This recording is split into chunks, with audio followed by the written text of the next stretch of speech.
નમસ્કાર, પ્રવેગ ટીવીમાં આપનું સ્વાગત છે. હું છું ભદ્રેશ. સમાચારની શરૂઆતમાં એક નજર કરીએ હેડલાઇન્સ પર. અયોધ્યામાં વડાપ્રધાન નરેન્દ્ર મોદીએ કહ્યું, જય શ્રી રામ. એક જ દિવસમાં 15,000 કરોડ કરતાં વધુના વિકાસ કાર્યોનું લોકાર્પણ અને ખાતમુહૂર્ત.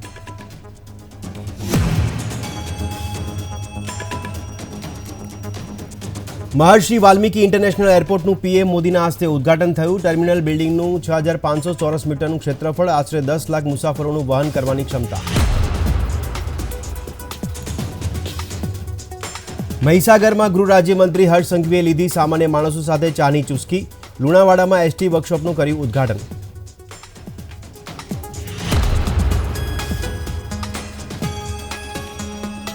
વાયબ્રન્ટ ગુજરાત સમિટ 2024 માટે અત્યાર સુધીમાં 28 દેશો અને 14 સંસ્થાઓએ વાયબ્રન્ટ ગુજરાતના ભાગીદાર દેશો સાથે અને સંસ્થાઓ તરીકે કરી પુષ્ટિ.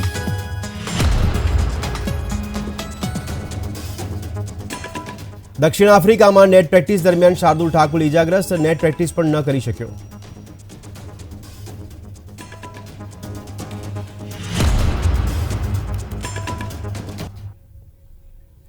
અને સમાચાર જોઈએ વિગતવાર, પરંતુ સમાચારની શરૂઆતમાં હવે જોઈએ અયોધ્યાની વાત કરીએ.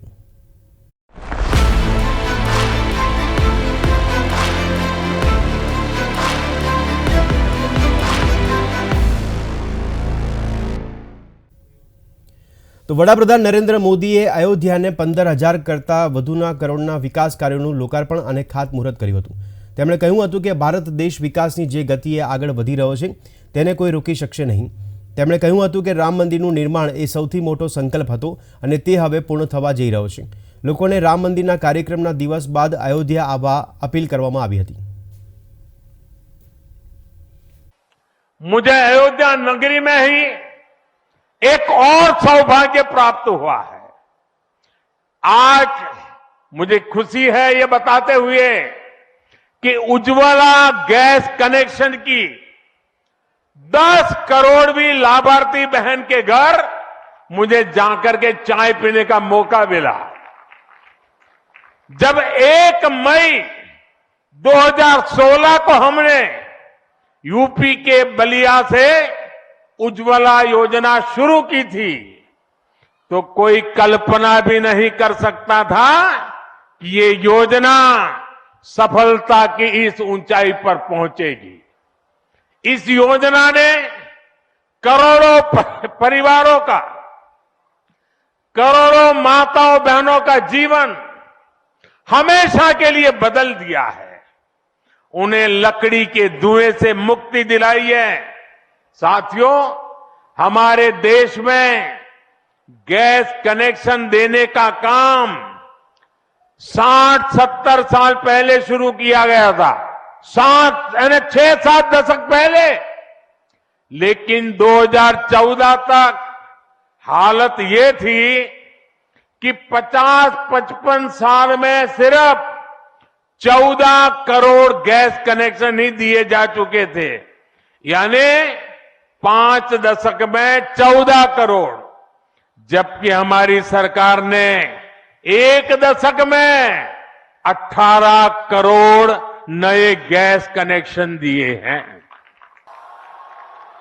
मोदी की गारंटी पर आज देश को इसलिए भरोसा है क्योंकि मोदी जो गारंटी देता है उसे पूरा करने के लिए दिन रात एक कर देता है. ये अयोध्या नगरी भी तो इसकी साक्षी है. और मैं आज अयोध्या के लोगों को फिर से विश्वास दूंगा कि इस पवित्र धाम के विकास में हम कोई कोर कसर बाकी नहीं छोड़ेंगे. और आप सबको विकास कार्यों की बधाई देता हूं. मेरे साथ बोलिए, सियावर रामचंद्र की, सियावर रामचंद्र की, सियावर रामचंद्र की, भारत माता की, भारत माता की, भारत माता की.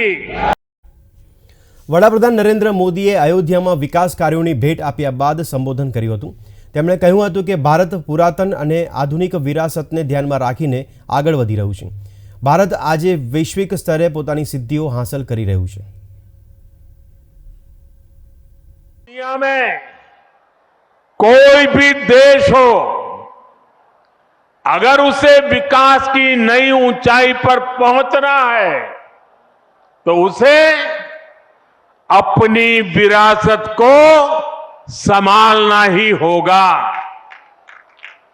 हमारी विरासत हमें प्रेरणा देती है, हमें सही मार्ग दिखाती है। इसलिए आज का भारत पुरातन और नूतन दोनों को आत्मसात करते हुए आगे बढ़ रहा है। તો અયોધ્યા એરપોર્ટના પ્રથમ તબક્કાનું આજે વડાપ્રધાન નરેન્દ્ર મોદી દ્વારા ઉદ્ઘાટન કરવામાં આવ્યું હતું। પીએમ મોદીએ મહર્ષિ વાલ્મીકી ઇન્ટરનેશનલ એરપોર્ટ અયોધ્યા ધામનું ઉદ્ઘાટન કર્યું હતું। અયોધ્યા એરપોર્ટનો પ્રથમ તબક્કો 1450 કરોડ રૂપિયાથી વધુના ખર્ચે વિકસાવવામાં આવ્યો છે। એરપોર્ટના વિશેષતાની વાત કરીએ તો એરપોર્ટનું ટર્મિનલ બિલ્ડિંગ 6500 ચોરસ મીટરનું ક્ષેત્રફળ ધરાવે છે અને વાર્ષિક આશરે 10 લાખ મુસાફરોને સેવા આપવાની ક્ષમતા ધરાવે છે। ટર્મિનલ બિલ્ડિંગનો એન્ટ્રન્સ ભાગ શ્રીરામ મંદિરના સ્થાપત્યને દર્શાવે છે। રનવેની લંબાઈ વધારીને બીજા તબક્કામાં એરપોર્ટનું વિશાળ વિસ્તરણ કરવામાં આવશે।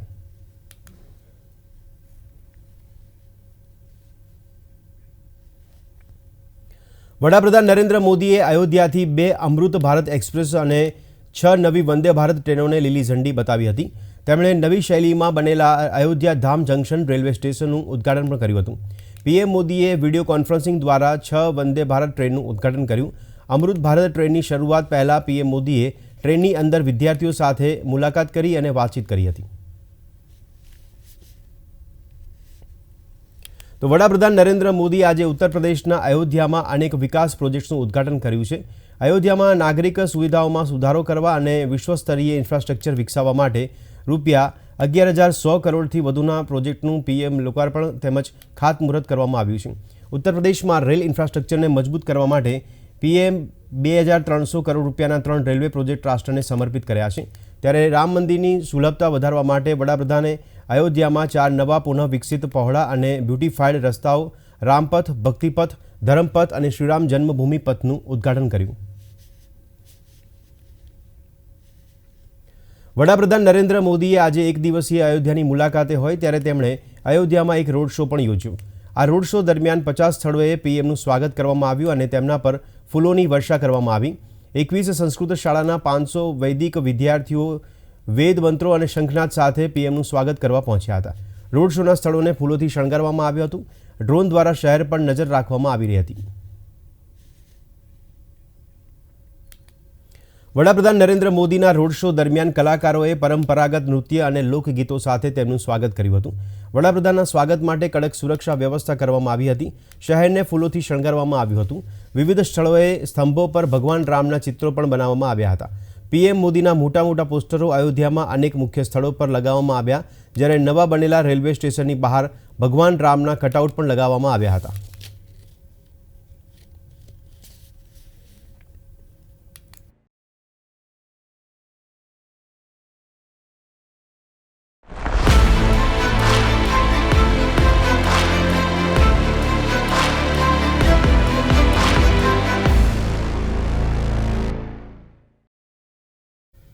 તો અન્ય સમાચારો પર નજર કરીએ। દિલ્હીમાં ગણતંત્ર દિવસની ઉજવણી માટેની તૈયારીઓ શરૂ કરી દેવામાં આવી છે।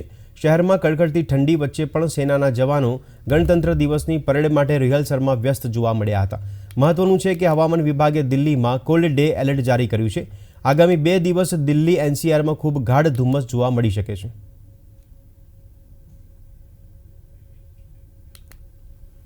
રાજ્યના ગૃહમંત્રી મહીસાગર જિલ્લામાં જોવા મળ્યા અનોખા અંદાજમાં।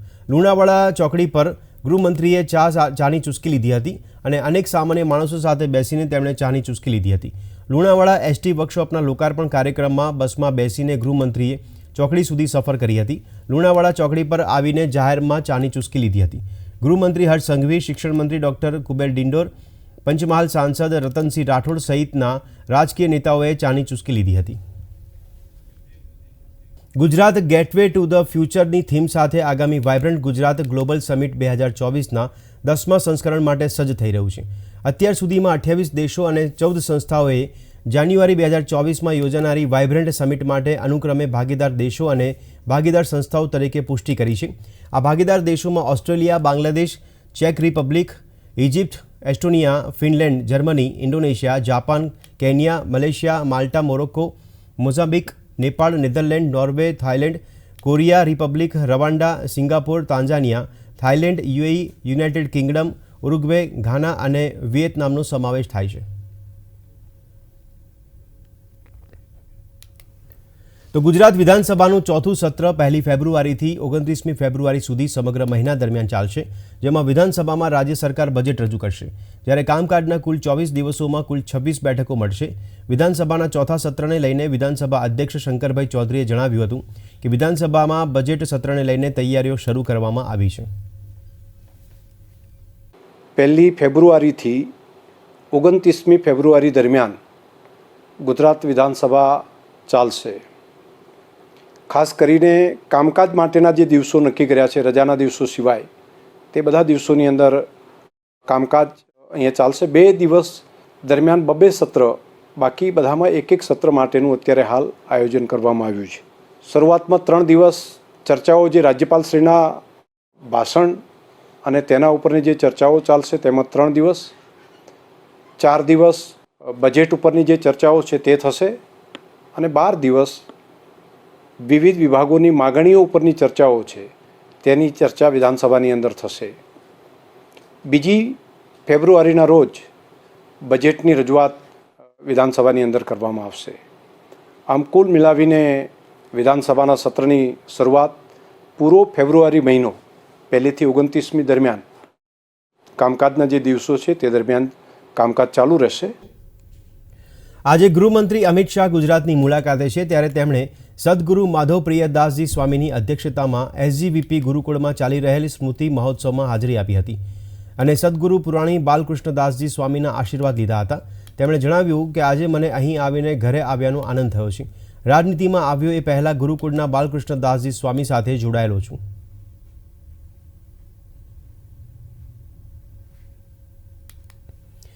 ફ્લાવર શોનું મુખ્યમંત્રી ભૂપેન્દ્ર પટેલના હસ્તે આજે ઉદ્ઘાટન કરવામાં આવ્યું. 15 લાખ કરતાં વધુ ફૂલ છોડનું પ્રદર્શન ધરાવતો આ ફ્લાવર શો આજે સામાન્ય જનતા માટે ખુલ્લો મૂકવામાં આવ્યો છે. ફ્લાવર શોને મુખ્યમંત્રી ભૂપેન્દ્ર પટેલે જનતા માટે ખુલ્લો મૂક્યો છે. ફ્લાવર શોમાં 15 લાખ કરતાં વધુ ફૂલ છોડનું પ્રદર્શન કરવામાં આવ્યું છે. જનતા માટે વિકસિત ભારત થીમ પર પ્રતિકૃતિઓ તૈયાર કરવામાં આવી છે. આ વર્ષે ફ્લાવર શોમાં 30થી વધુ વિદેશી ફૂલોનો સમાવેશ કરાયો છે.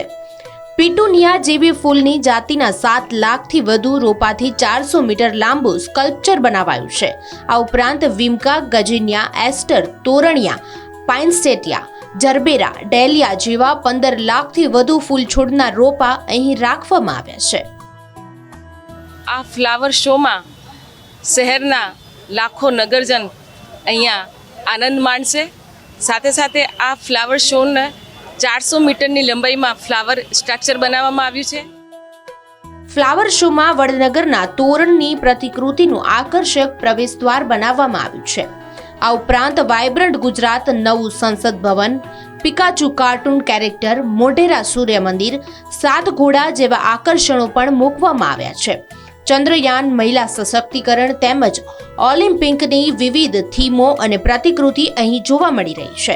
ફૂલોથી બનાવેલી પ્રતિકૃતિ ઉપરાંત ફ્લાવર બેડ સાથે જુદા જુદા લેન્ડસ્કેપ પણ છે. વડનગરની, ગુજરાતના વડનગરની તોરણની પ્રતિકૃતિ, સ્ટેચ્યુ ઓફ યુનિટી એટલે લોહ પુરુષ સરદાર વલ્લભભાઈ પટેલજીની પ્રતિકૃતિ, ચંદ્રયાનની પ્રતિકૃતિ, નવી સંસદની પ્રતિકૃતિ, એવી રીતે બાળકોના કેરેક્ટર્સ અને મહિલા સશક્તિકરણ, ઓલિમ્પિક્સ જેવી જુદી જુદી અનેક કૃતિઓ પર આધારિત આ ફ્લાવર શોમાં જે ફ્લાવર બેડ અને સ્કેન લેન્ડ પુટની થીમ પર આધારિત અહીંયા ફ્લાવર શોનું આયોજન કરવામાં આવ્યું છે. મુલાકાતીઓમાં સૌથી વધુ આકર્ષણ સરદાર પટેલની પ્રતિમાના સ્કલ્પચરની છે. સરદારની સ્ટેચ્યુ ઓફ યુનિટીની પ્રતિકૃતિ અહીં તૈયાર કરવામાં આવી છે. ફ્લાવર શોમાં 6 નર્સરી સ્ટોર ઊભા કરવામાં આવ્યા છે. આ નર્સરી સ્ટોર પરથી રોપા, ખાતર અને બાગાયતીને લગતી સામગ્રીનું વેચાણ થઈ રહ્યું છે. કેન્દ્ર સરકાર આ વર્ષને મિલેટ્સ વર્ષ તરીકે ઉજવી રહ્યું છે, ત્યારે અહીં ફૂડ કોર્ટ પર જાડા ધાન્યની દેશી વાનગીઓને પ્રાધાન્ય આપવામાં આવ્યું છે. વન પર્યાવરણ મંત્રી મુકેશ પટેલ, વેપારીઓ અને શાળાના બાળકો દ્વારા સુરતમાં મેગા સફાઈ અભિયાન હાથ ધરવામાં આવ્યું હતું. ઓલપાડ ટાઉનના અલગ અલગ વિસ્તારમાં સાફ સફાઈનું અભિયાન હાથ ધરાયું. પ્રધાનમંત્રી નરેન્દ્ર મોદીએ સ્વચ્છતા અભિયાનનું આહવાન કરતા સમગ્ર રાજ્યમાં સ્વચ્છતા અભિયાન ચાલી રહ્યું છે. ત્યારે ઓલપાડ વિધાનસભાના ધારાસભ્ય અને રાજ્ય કક્ષાના વન પર્યાવરણ મંત્રી મુકેશ પટેલે મેગા સ્વચ્છતા અભિયાન હાથ ધર્યું. સાયણ, દેલાડ, કીમથી તેની શરૂઆત થઈ હતી. આ મેગા અભિયાન ઓલપાડ ટાઉનમાં પહોંચ્યું છે. શિયાળાની કડકડતી ઠંડીમાં ઓલપાડની સરકારી ખાનગી શાળાના હજારો બાળકો હાથમાં પ્લેકાર્ડ અને સૂત્રોચ્ચાર સાથે રેલીમાં જોડાયા હતા. વન પર્યાવરણ મંત્રી મુકેશ પટેલ અને વેપારીઓએ હાથમાં ઝાડુ લઈને ઓલપાડના અશોકનગર સહિતના વિસ્તારમાં સાફ સફાઈ અભિયાન શરૂ કર્યું હતું. મોટી સંખ્યામાં મહિલાઓ પણ તેમાં જોડાઈ હતી. हमने संपत लिया है कि जब स्वच्छता करेंगे किसी को ना हम गंदगी करने देंगे और अपने से शुरू करेंगे स्वच्छता लाओ और गंदगी भगाओ. દેશના વડાપ્રધાન નરેન્દ્રભાઈ મોદી સાહેબનું સપના સ્વચ્છ ભારત સ્વસ્થ ભારતને અમને સાકાર કરવા માટે 155 ઓલપાડ વિધાનસભાની અંદર 108 ગામ આવ્યા છે. અમે 16મી નવેમ્બરથી મહા સફાઈ ઝુંબેશની શરૂઆત સાયણ મુકામેથી કરી હતી.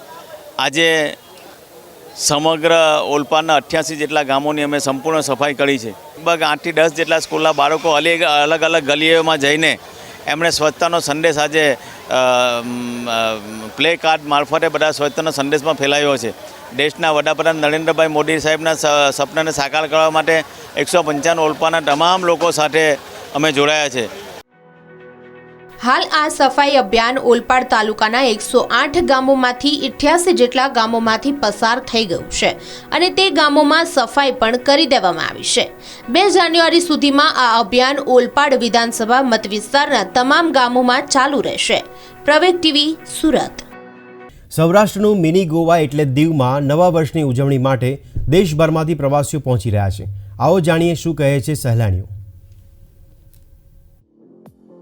નવા વર્ષની શરૂઆત પહેલા જ સુપ્રસિદ્ધ પ્રવાસન સ્થળ દીવમાં પ્રવાસીઓનો જમાવડો જોવા મળી રહ્યો છે. દેશભરમાંથી લોકો રજાઓ માણવા અને નવા વર્ષની ઉજવણી માટે દીવ પહોંચી રહ્યા છે, તો બીજી તરફ દીવ પ્રશાસન દ્વારા નવા વર્ષની ઉજવણીની તૈયારીઓ શરૂ કરી દેવામાં આવી છે. પ્રવાસીઓ પણ બીચ ઉપર છુટ્ટીઓનો આનંદ માણી રહ્યા છે. मैं वेस्ट बंगाल में रहती हूँ, बट अभी तो दिल्ली से आई हूँ गुजरात घूमने. 31st हमारा प्लान था दीव में स्पेंड करने के लिए और यहाँ पे वेदर भी अभी बहुत अच्छा है. दीव सिक्योर्ड है, उतना भी भीड़ नहीं है, बट एंजॉय भी कर सकते हो. सो वो सब कुछ एक साथ हो रहा है. छुट्टी के टाइम है, वेदर मस्त है, तो बस एंजॉय कर रहे हैं. રજાઓ અને નવા વર્ષના સેલિબ્રેશન માટે સહેલાણીઓનો ધસારાને પગલે દીવ સહિત આજુબાજુના વિસ્તારની હોટેલો અને રિસોર્ટ હાઉસફુલ બની ગયા છે. આ વર્ષે પ્રવાસીઓનો મેળાવડો એટલો જામ્યો છે કે દીવ સહિત ઉનામાં અને સોમનાથમાં પણ તમામ હોટેલમાં બુકિંગ ફૂલ થઈ ગયું છે. विंटर ब्रेक्स के अंदर हम लोग गुजरात से अब दीव में आए हैं, जहाँ हमें बहुत अच्छा लगा. एटमॉस्फेयर बहुत अच्छा है, क्लीनिनेस है और बहुत अच्छा लगा दीव. અત્યારે વાત કરીએ તો ક્રિસમસના માહોલમાં આપણે ફરી પર્યટનને પ્રી કોવિડ લેવલે પહોંચી ગયું છે એમ ચોક્કસ કહી શકીએ. દીવની તમામ હોટલો સહિત ઉનામાં આવેલી અમારી તમામ હોટલમાં 31 ડિસેમ્બરની પાર્ટીને લઈને સારો એવો ઘસારો જોવા મળી રહ્યો છે. લોકો દીવને એક સ્પેશિયલ સ્થળ માને છે 31 ડિસેમ્બર માટે, અને અમારી ઘણી હોટલો આ દિવસે અનેક પાર્ટીઓ રાખતી હોય છે અને લોકોને આનંદિત કરતી હોય છે. અને અમે ચોક્કસ કહી શકીએ કે હવે ટુરિઝમ પ્રી કોવિડ લેવલ અથવા એનાથી પણ વધુ થઈ ગયું છે. મિની વેકેશનનો માહોલ હોવાથી પ્રવાસન સ્થળ દીવમાં પ્રવાસીઓ ઉમટી પડ્યા છે અને રજાઓનો આનંદ માણી રહ્યા છે. બ્યુરો રિપોર્ટ, પ્રવેગ ન્યૂઝ. તો આ હતા અત્યાર સુધીના સમાચાર. વધુ સમાચાર સાથે ફરી મળીશું. ત્યાં સુધી આપ જોતા રહો પ્રવેગ ટીવી. નમસ્કાર.